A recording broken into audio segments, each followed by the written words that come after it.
ano man ang sabihin mo ay maaaring gamitin laban sa iyo sa lahat ng korte ng Pilipinas.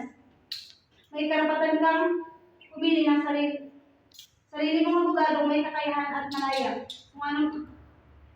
Kung hindi mo kayang bayaran ang serbisyo ng isang abogado, magdala ang gobyerno ng isa para sa iyo. Naintindihan mo ba ang mga karapatan ito? Sige! Itaas ang iyong mga kamay. Umikot ng dahan-dahan. Ibuka ang iyong mga paa. Paghiwalayin ang iyong mga daliri. Pagkita mo sa akin ang iyong palad. Ilagay ang iyong kaliwang kamay sa iyong balakang. At ang kanan naman.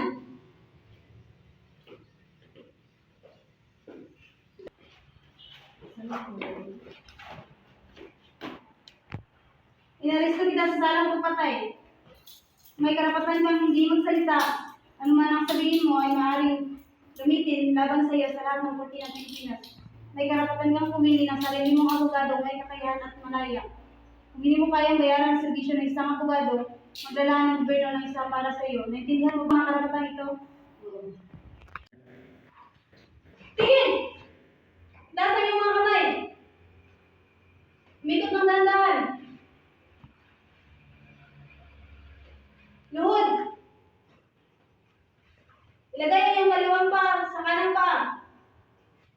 Paghiwalayin mo ang iyong mga daliri. Pakita mo sa akin ang iyong palad. Ilagay mo ang iyong kaliwang kamay sa balakang. At ang kanan naman. Inaresto kita sa salang pagpatay.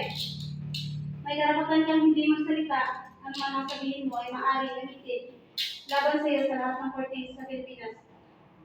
May karapatan kang pumili ng sarili mong abogado may kakayahan at malaya. Kung hindi mo kayang bayaran ang serbisyo ng isang abogado, magdala ng gobyerno ng isa para sa iyo. Naintindihan mo ba ang mga karapatan ito?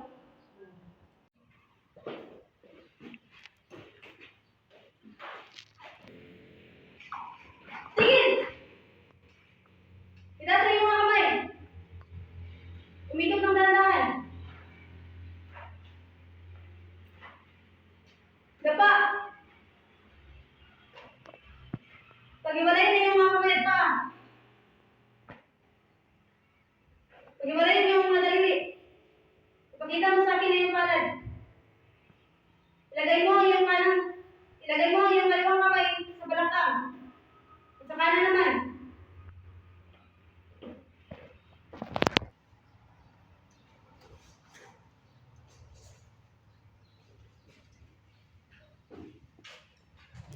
Inaresto kita sa salang pagpatay. May karapatan kang hindi magsalita. Ano man ang sabihin mo ay maaaring gamitin laban sa iyo sa lahat ng korte ng Pilipinas. May karapatan kang pumili ng sarili mong abogado may kakayahan at malaya. Kung hindi mo kayang bayaran ang serbisyo ng isang abogado, magdala ng gobyerno ng isa para sa iyo. Naintindihan mo ba ang mga karapatan ito? Oo. Baro.